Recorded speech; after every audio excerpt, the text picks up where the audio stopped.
सदरी व यस्सिर ली अमरी वहलुल उक़्दतम मिन लिसानी यफ़क़हू क़ौली रब्बी यस्सिर वला तुअस्सिर व तम्मिम बिल खैर आमीन या इलाही आमीन। अस्सलाम वालेकुम व रहमतुल्लाहि व बरकातुहू। आप लोगों से मेरी मुलाकात ऑलमोस्ट 2 साल के बाद हो रही है। इस प्रोग्राम का फॉर्मेट थोड़ा सा हमने बदला है लास्ट टाइम से।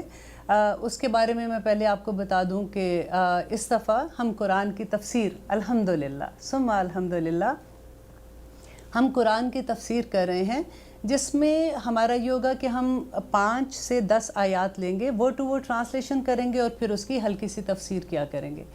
आप सबसे मेरी ये दरख्वास्त है कि आपके घर में कोई भी कुरान है, अगर तर्जुमे के साथ है तो बहुत अच्छा है, और अगर तर्जुमे वाला नहीं है फिर भी आप अपना कुरान अपने सामने रखें और उसके साथ अपनी नोटबुक साथ रखें, ताकि जो चीज़ आपको अच्छी लगे वो आप उसके अंदर नोटबुक में लिखते जाएंगे, तो इस तरह से आपके अपने नोट्स इंशाल्लाह तैयार हो जाएंगे। जब भी मैं किसी से बात करती हूँ कुरान के बारे में या इसकी क्लासेस के बारे में बात होती है, तो यूजुअली लोग घबरा जाते हैं कि अब हमारी उम्र बड़ी हो गई है, अब हम क्या सीखेंगे, हमें याद नहीं रहता, हमारे लिए बड़ा मुश्किल है। इस तरह के डिफरेंट क्वेश्चंस आपकी ज़िंदगी में भी आए होंगे और आपने सुने होंगे। लेकिन देखिए, अल्लाह सुब्हाना ताला कुरान पाक में कहते हैं कि वलक़द यस्सरनल कुरआन लिज़्ज़िक्र हल मिन मुद्दक्किर, कि बेशक कुरान मैंने तुम्हारे लिए आसान कर दिया, है कोई सीखने वाला। अल्लाह की पुकार है कुरान में, और एक सूरत में अल्लाह ताला ने कोई 4 दफ़ा यही आवाज़ लगाई है, और एक हम हैं कि शैतान हमें बहकाता रहता है, हमारे सीखने के काम नहीं है, तुम रहने दो इस बात को। देखिए, जब हम कुरान पढ़ते हैं और हम नाज़रा कुरान पढ़ते हैं ना, फॉर एग्ज़ाम्पल हम रमज़ान में भी यूजुअली हर कोई पढ़ता है, हम एक रमज़ान में 5 भी कुरान ख़त्म कर लेते हैं, लेकिन क्या हमें समझ आती है? इल्ला माशाल्लाह बहुत से लोग हैं अल्हम्दुलिल्लाह जिनको समझ आती है। लेकिन यहाँ मैं बात कर रही हूँ एक आम लोगों की बात कर रही हूँ कि हमें कुछ समझ नहीं आती। मुझे जहाँ तक लगता है कि शैतान इतना खुश होता होगा कि अच्छी बात है, इनको लगा रहने दो, इनको समझ तो आनी कोई नहीं है, जब समझ नहीं आएगी तो ये अमल भी नहीं करेंगे। लेकिन आप बिलीव करें, द मोमेंट आप अंडरस्टैंड करने के लिए कुरान खोलते हैं ना, आप ये समझते हैं कि अब हमने कुरान को इल्म लेने के लिए खोलना है, हमने सीखना है कि इसमें अल्लाह सुब्हाना ताला ने क्या कहा है, तो फिर आपको इतना बिज़ी रखेगा, आज ये काम है, आज वो काम है, पहले ये कर लो, पहले वो कर लो। मैं आप लोगों को वार्न कर रही हूँ आज कि अगर आप वाकई कुरान का इल्म सीखना चाहते हैं ना, तो अभी से आउज़ु बिल्लाहि मिनश शैतानिर रजीम ये बहुत ज़्यादा पढ़ना शुरू करें और अपने आप को अल्लाह की पनाह में दे दें कि अल्लाह सुब्हाना ताला हम ये इल्म सीखना चाहते हैं। अब होता क्या है कि जब हम ये कुरान का इल्म सीखते हैं, अगर हम नहीं सीखेंगे तो हम अमल कैसे करेंगे? हमारे अमल वही होंगे जो हमने अपनी माँ बाप से सीखे होंगे, नेबर से सीखे हैं, या हमें सोसाइटी ने सिखा दिए हैं, या हमने इधर उधर से पढ़ के सीख लिए होते हैं।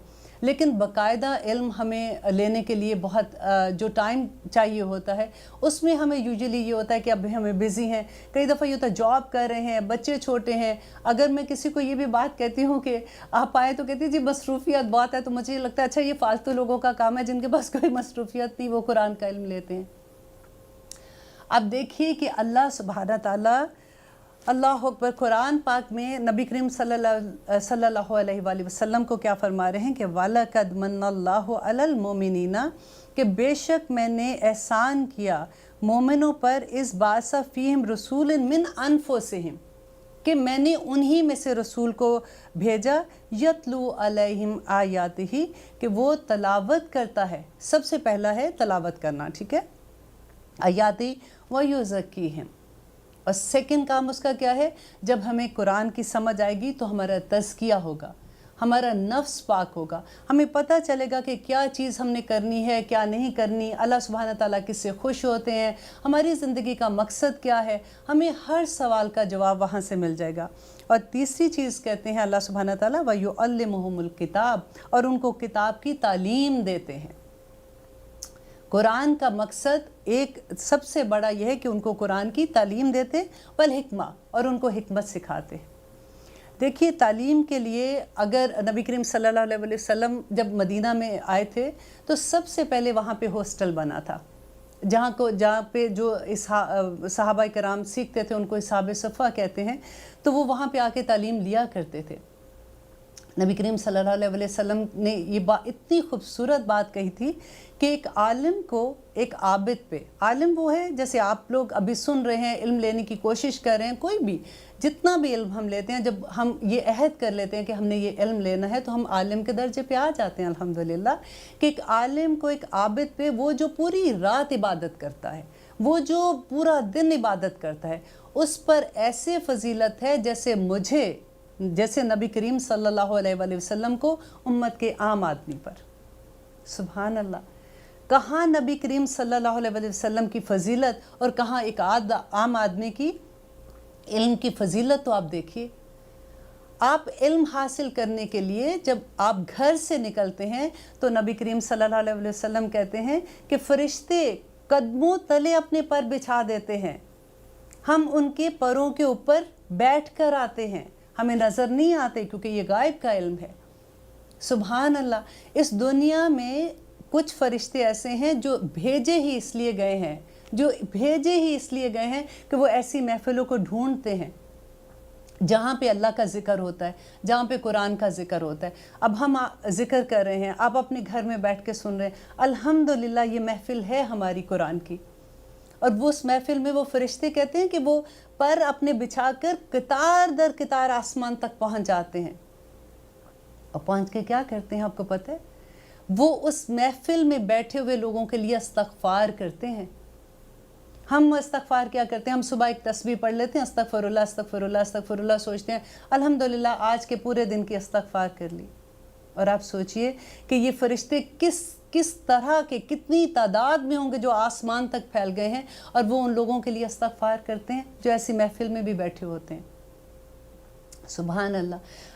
नबी करीम सल्लल्लाहु अलैहि वसल्लम ने फरमाया कि जो तालिब इल्म होते हैं ना, अल्लाह अकबर, जब मैं ऐसी कभी भी हदीस पढ़ती हूँ तो मेरे अपने रोंगटे खड़े हो जाते हैं कि आसमान और ज़मीन के दरमियान में जितनी मखलूक है, यहाँ तक कि पानी के अंदर मछलियाँ और अपनी बिलों के अंदर जो चूंटियाँ हैं ना, वो भी उसके लिए इस्तग़फ़ार की दुआएं करती हैं।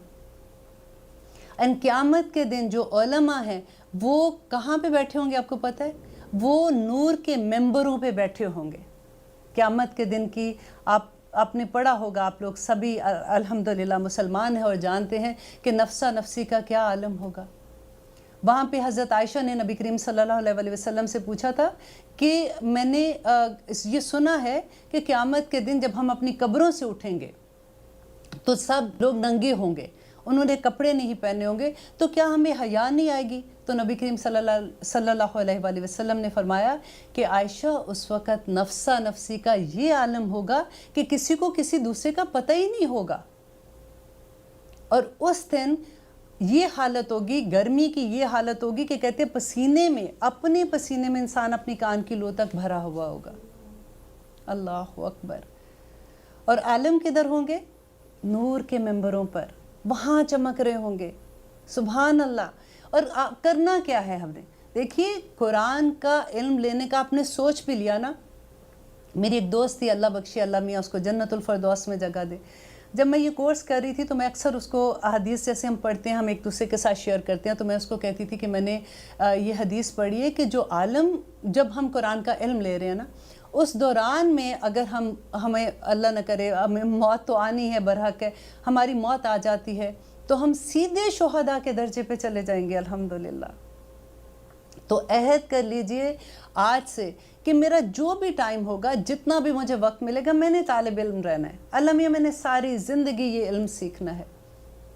अब देखिए, कुरान पाक में अल्लाह ताला कहते हैं कि शुरू की आयत आपको जब मैं इंशाल्लाह मैं आपके साथ पढ़ूंगी और हम लोग सारे इसको सीखेंगे कि अबाउट 20 आयत ही आप ख़त्म करते हैं तो अल्लाह ताला बताते हैं हमें कि हमारा मकसद क्या है।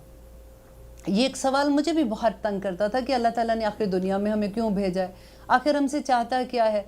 तो अल्लाह सुब्हाना ताला ने इतनी क्लियरली उसमें बता दिया कि ओ वदू रब्बाकुम, मैंने क्यों पैदा किया? कि अपने रब की इबादत करो। अब इबादत कैसे करें? क्या सारा दिन हम लोग जायनमाज लेके बैठे रह जाए? नहीं। आपको पता है कि अगर जब हम घरों से काम करने निकलते हैं ना, वो भी इबादत है। सिर्फ नीयत को अपनी साफ़ कर लें। जब हम अपने बच्चों के लिए खाना पकाते हैं, वो भी इबादत है। جب ہم مسکرا کے دیکھتے ہیں وہ بھی عبادت ہے، جب ہم کسی کی مدد کرتے ہیں وہ بھی عبادت ہے۔ ہماری عبادت صبح سے رات تک ہم عبادت کی حالت میں ہوتے ہیں، لیکن صرف ہماری نیت خالص ہونی چاہیے۔ ہمیں کیسے پتہ چلے کہ ہمارا رب ہمارے کون سے عمل سے خوش ہو جاتا ہے اور کون سے عمل سے وہ ناراض ہو جاتا ہے؟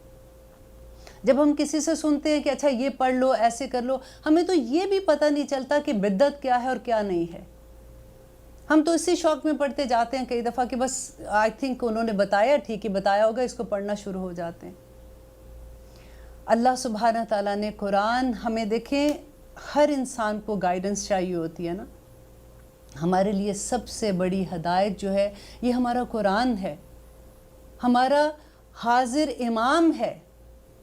قرآن جو ہے نا یہ قیامت کے دن ہمارے حق میں بھی گواہی دے گا اور ہمارے اگینسٹ بھی گواہی دے گا۔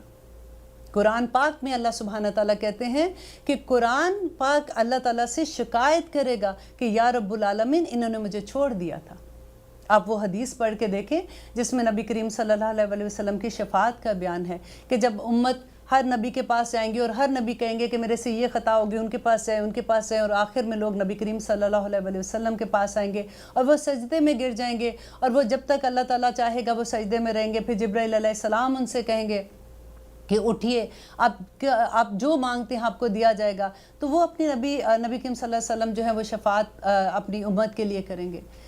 تو پھر اللہ سبحانہ تعالیٰ ان کو کہیں گے کہ یہ لوگوں کو آپ لے جائیں، تو وہ خود ہمیں جنت میں چھوڑ کے آئیں گے الحمدللہ، اگر ہم نیک ہوں گے تو۔ آپ یہ دیکھیے کہ نبی کریم صلی اللہ علیہ وسلم اس حدیث میں کہتے ہیں کہ 4 مرتبہ ایسا ہوگا کہ چھوڑ کے آئیں گے، پھر سجدے میں گریں گے، وہ روئیں گے اور اللہ تعالیٰ سے درخواست کریں گے، اور جب وہ 4تھی مرتبہ واپس آئیں گے تو کہتے ہیں کہ پیچھے وہ لوگ صرف رہ جائیں گے جنہوں نے قرآن کو چھوڑ دیا تھا، یا جن کو قرآن نے روکا ہوا تھا، قرآن روکا ہوا تھا جس کو، قرآن کو جسم مل جائے گا اس دن، قرآن نے روکا ہوگا، اور یا پھر وہ لوگ ہوں گے جنہوں نے شرک کیا ہوگا۔ کتنی بڑی بات ہے، قرآن کو چھوڑنے کا تو سوال ہی پیدا نہیں ہوتا۔ ہم نے اپنے بچوں کو قرآن سکھایا ہے، آپ بلیو کریں کہ اب احساس ہوتا ہے، کیونکہ قرآن جب ہم سمجھتے ہیں تو ہمیں یہ لگتا ہے کہ ہم جس زمانے میں کہ اب تو اتنی عمر ہو گئی، اب سمجھ رہے ہیں تو کیا فائدہ نہیں۔ قرآن کو سمجھو، جس وقت آپ کو وقت ملتا ہے آپ اس کو سمجھیں۔ اور انشاءاللہ ہم تھوڑی دیر میں ایک چھوٹا سا وقفہ لیتے ہیں، ایک چھوٹی سی بریک لیتے ہیں، اور واپس کہیں مت جائیے گا، انشاءاللہ ہم واپس ملتے ہیں۔ اوکے۔ کیسے پتہ لگتا